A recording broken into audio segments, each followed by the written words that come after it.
Assalamualaikum warahmatullahi wabarakatuh. Waalaikumsalam warahmatullahi wabarakatuh. Alhamdulillahil awalu bila ibtida wal akhiru bila intiha. Jami'u sifatil ulia wal izzati wal kibriya. Wassalatu wassalamu ala imami ahli sofai wal wafa, qutbil anbiya wal awliya, Sayyidina wa maulana Muhammadin khairid dawa likulli saqamin wada, rahmatan wa shifa fi sirri wal jila, wa ala alihi wa sahbihi ma damatil ard was sama. Amma ba'du, ayuhas sadati sadatinal a'izza al-fudala, selamat malam, selamat sejahtera untuk kita semuanya. Yang saya hormati, yang saya banggakan, yang wajib saya cintai, para pewaris anbiya ialah al-ulama atau para yai, para ibu nyai, para asatid.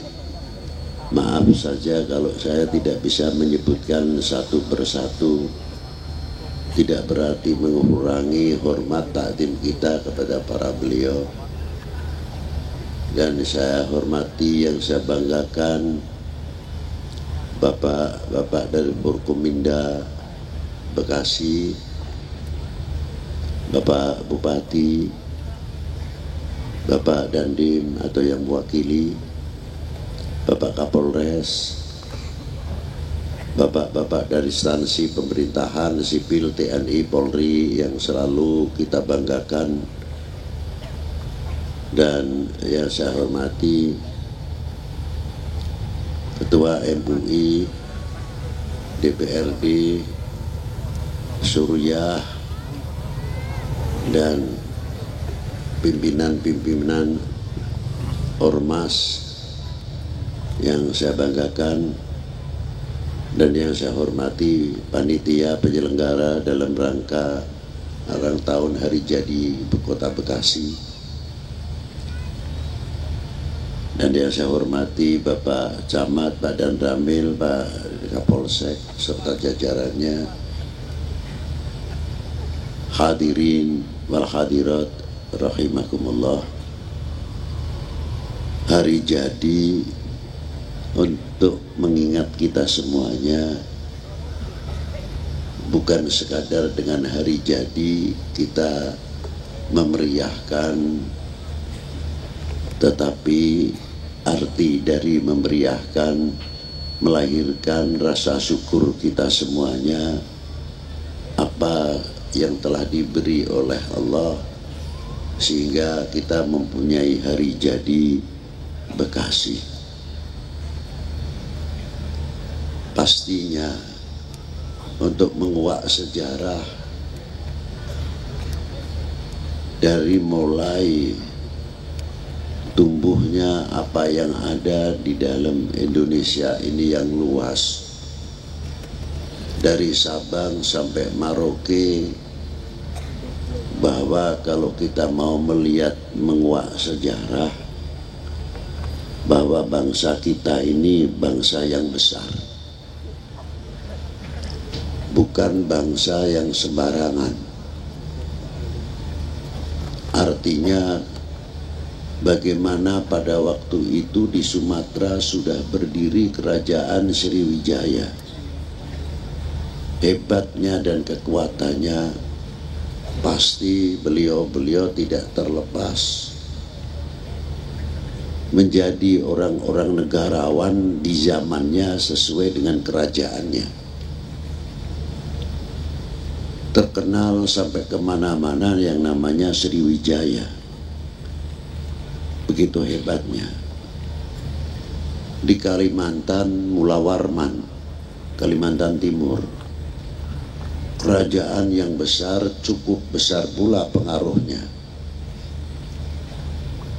Kita tarik ke Jawa Barat dari mulai Jawa Barat Pejajaran dan sebelumnya, melihatkan tokoh-tokoh yang luar biasa, yang besar, terutama di zaman sebelum Prabu Siliwangi, dari mulai Ciung Wanoro sampai ke Prabu Siliwangi. Begitu hebatnya Pejajaran. Kita melihat lagi bagaimana Singosari dan Daha. Terus munculnya Majapahit. Dari situlah menunjukkan kerajaan-kerajaan yang sangat luar biasa. Bahkan di zaman Gajah Mada, Indonesia sudah mampu menunjukkan kekuatan yang luar biasa, karena bangsa pada waktu itu, nenek moyang kita yang mempunyai patriotis yang luar biasa, menunjukkan kecintaannya kepada bangsa dan tanah airnya, walaupun pada waktu itu belum terkenal nama Republik, masih Majapahit, masih Pejajaran.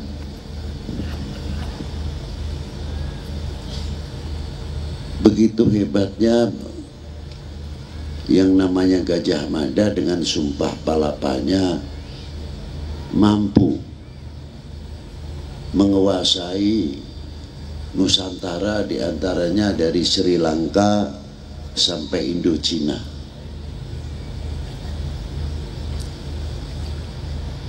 Pada waktu itu juga dunia Islam sudah ada para pendakwah-pendakwah dari dunia Islam yang datang bukan sembarangan orang.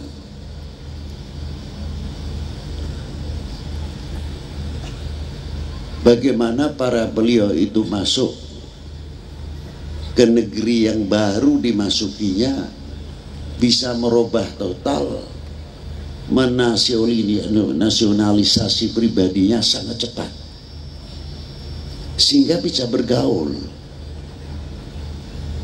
Tidak terlepas para beliau adalah ahli ekonom, bukan kayak Habib Lutfi muter tasbih.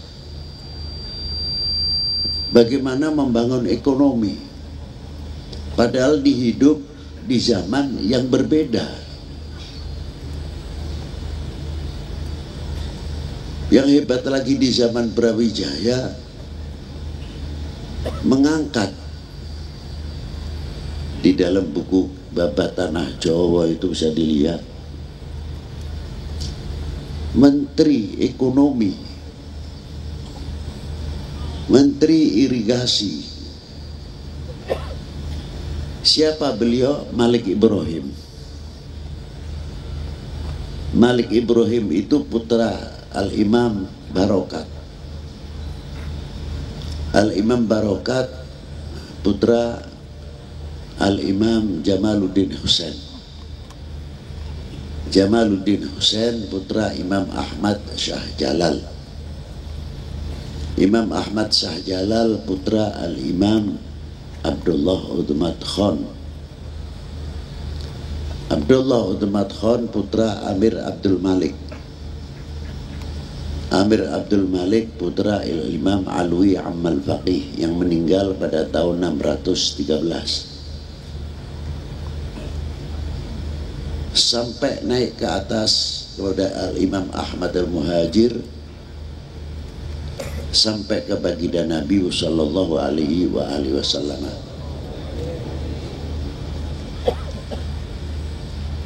Al-Imam Barokat bin Jamaluddin Husain diangkat menjadi Menteri Ekonomi dan Menteri Irigasi. Di antaranya beberapa sungai di Jawa Timur, penyodetan hasil karya dari Malik Ibrahim yang dimakamkan di Gresik, meninggal pada tahun 822 Hijriah. bertepatan tahun 1401 tanpa menghitung tahun terpaut. Kalau menghitung tahun terpaut 14, 19 atau 20. Dan paman beliau Malik Ibrahim namanya Ibrahim Asmarokondi, ayah Sunan Ampel, ayah Imam Ali Ridho Kanjeng Sunan Ali Murtadho Kanjeng Sunan Bedilan, Maulana Ishak ayah Sunan Giri, putra Ibrahim Asmarokondi. Diangkat siapa? Imam Ibrahim Asmarokondi menjadi Menteri Keuangan di zaman Majapahit. Jadi kalau kita pelajari yang mengangkat agamanya apa, yang diangkat agamanya apa, kok bisa gitu loh. Itu yang saya kagum. Ekonomi berkembang dengan baik, dilindungi oleh pemerintah pada waktu itu karena apa? Income yang luar biasa bisa membangun di Majapahit. Yang di Pejajaran membangun Pejajaran. Beliau tidak cukup hanya ahli ekonom saja, tapi juga ahli pertanian.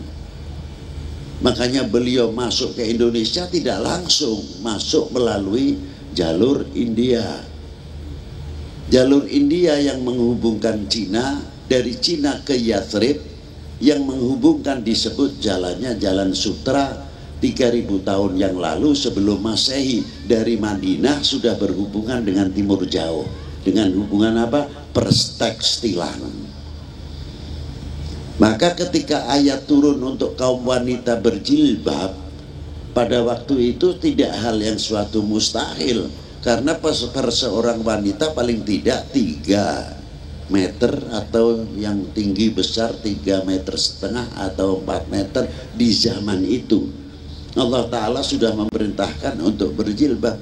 Berarti pada waktu itu mulai leher ke bawah kaum wanita sudah rapi, sudah rapat, ditutup dengan jilbab untuk menutup rambutnya pada waktu itu. Mengapa kok bisa pakaiannya berkembang dengan luar biasa? Karena hasil karya hubungan ekonomi antar Yathrib, Madinah sekarang sampai ke Timur Jauh. Itu hebatnya kalau mau melihat sejarah. Dari sinilah antar mulai Timur Jauh melalui India, nenek moyang kita dari sana mulai bagaimana cara belajar ilmu pertanian. Memang kalau ditanya memang iya. Kalau dari Timur Tengah, Beb, kan di sana banyaknya padang pasir. Loh, jangan kalau kita melihat Taif ya subur, luar biasa. Jangan lihat padang pasirnya. Bagaimana pertanaman, masalah kurma dan sebagainya, bukan itu saja. Semangka, Taif, jeruk dan lain sebagainya belum zaman. Sangat subur udaranya di tengah kota saja kayak di puncak. Di Sana'a. Itu diantaranya. Jadi para beliau masuk ke Indonesia bukan adu kesaktian. Satu mengeluarkan nur cahaya, satu lagi mengeluarkan tasbih bisa terbang atau lainnya dan sebagainya. Bukan itu, tapi akhlakul karimah yang ditanamkan, juga perkembangan ekonomi sehingga bisa membantu memasukkan income kepada negeri-negeri yang ditempatinya para beliau. Itulah diantara perwujudan daripada rahmatan lil alamin. Contoh yang sangat luar biasa. Tapi apakah perjuangan beliau itu mulus? Tidak mulus. Jangan dikira enak apa. Jangan di zaman seperti kita ini, tidak orang lain Habib Lutfi tidak mau tahu, saya pribadi. Maaf saja. Begitu datang sudah dieluk-elukan. Ada kalanya di pengajian yang lain, tolal badru alaina min saniyatil wada. Enak. Belum pengajian makan buah-buahan sudah istimewa. kopinya atau tehnya gelasnya berbeda, pulangnya nanti tebal atau tipis amplopnya kita nggak tahu juga. Loh itulah enak sebetulnya sih, tinggal luar biasa sudah jadi. Bagaimana tokoh-tokoh kita dahulu cara perjuangannya, yang masih dari pusat ini ke atas terkadang masih bebas.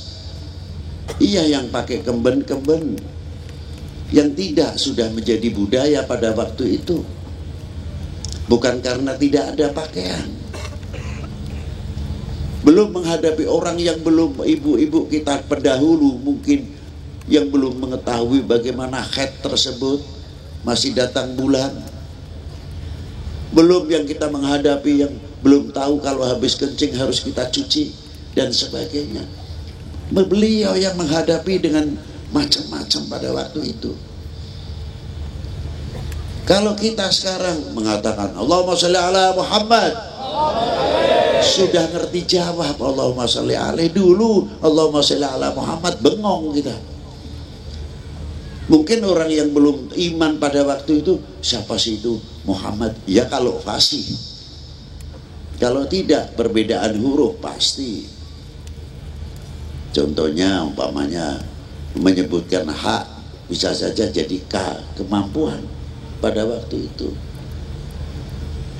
Huruf dot di huruf Wonocoroko tidak mempunyai huruf dot, maka kalau menulis untuk Arab yang dot diganti L. Umpamanya contohnya namanya Ramadan, ini dot di huruf Wonocoroko tidak ada dotnya,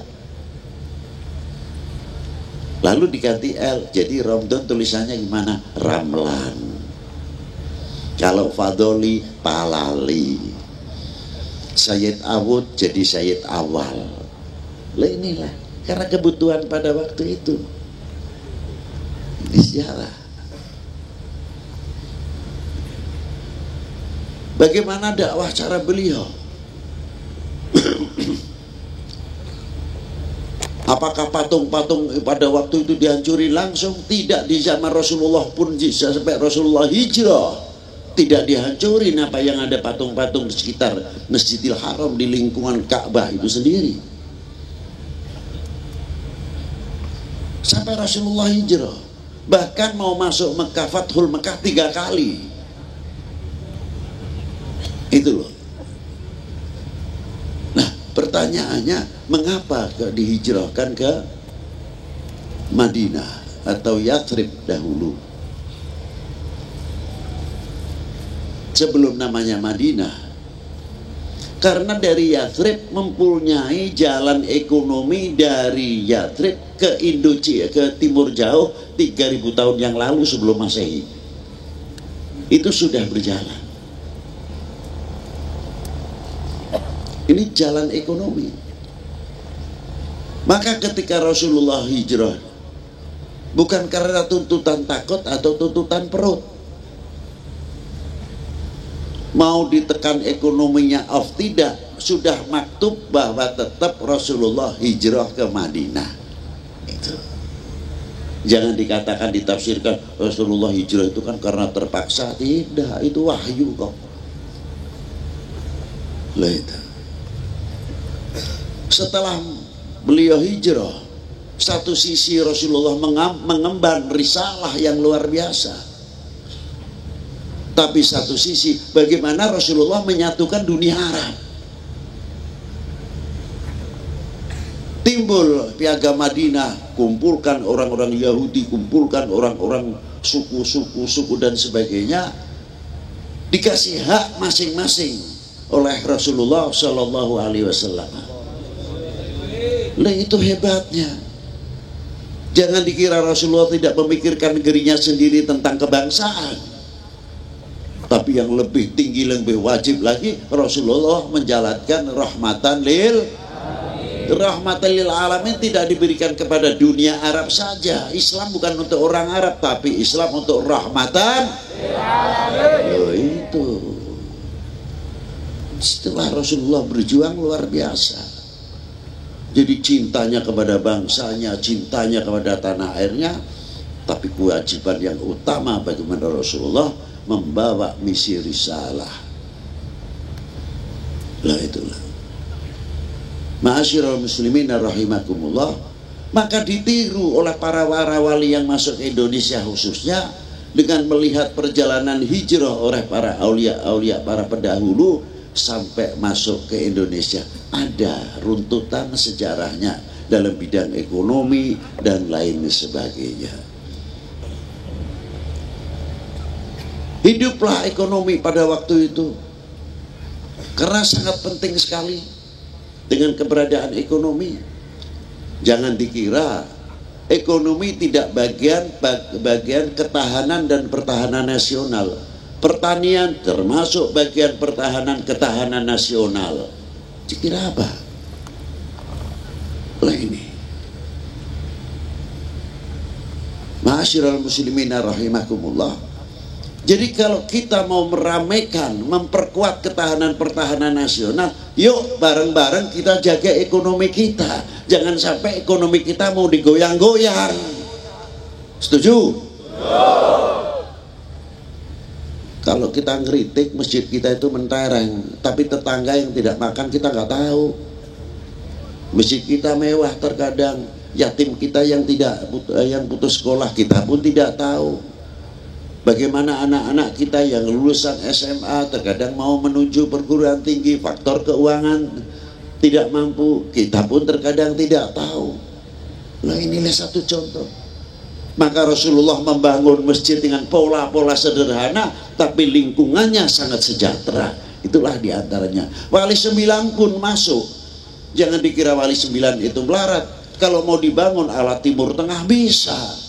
Tapi lihat kondisi bagaimana manfaatnya. Cukup sederhana kayak Masjid Demak, Masjid Banten, Masjid Cirebon. Itulah yang sudah memberikan satu percontohan untuk kita semuanya yang dirintis oleh para wali 9. Tinggal kesadaran kita sejauh mana mempunyai tanggung jawab kita akan membangun bangsa ini, membangun negeri ini. Sejauh mana kita dituntut partisipasi kita. Karena itu bagian kontribusi untuk meneruskan, mengisi perjuangan yang telah dirintis oleh para sesepuh-sesepuh, para pendahulu.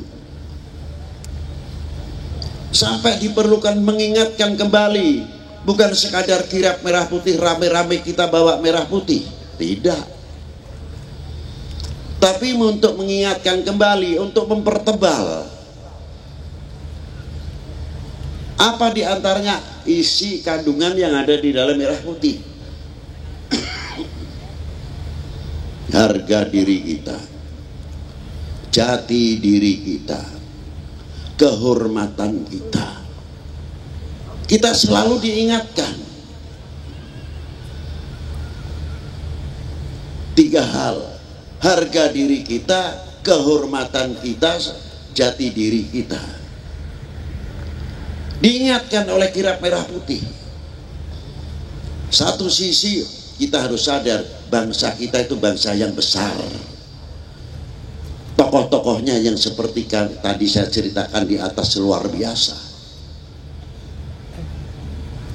Maka dari itu kalau kita menjadi regenerasi penerus sudah wajar.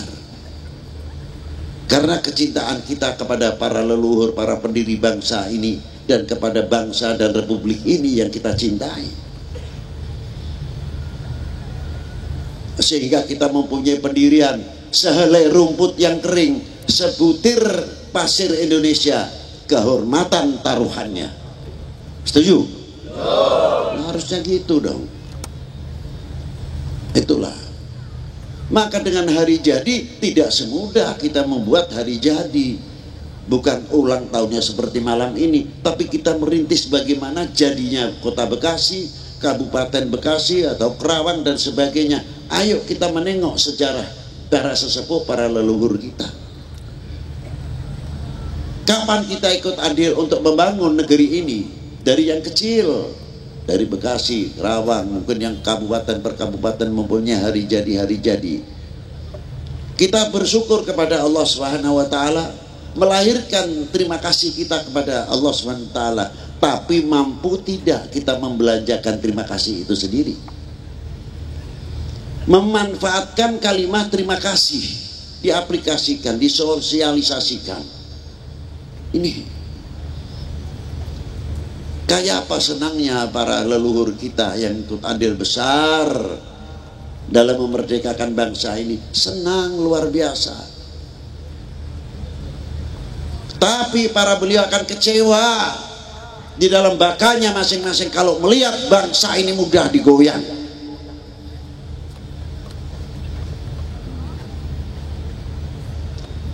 Apalagi kecintaannya kita kepada bangsa dan tanah airnya melentur.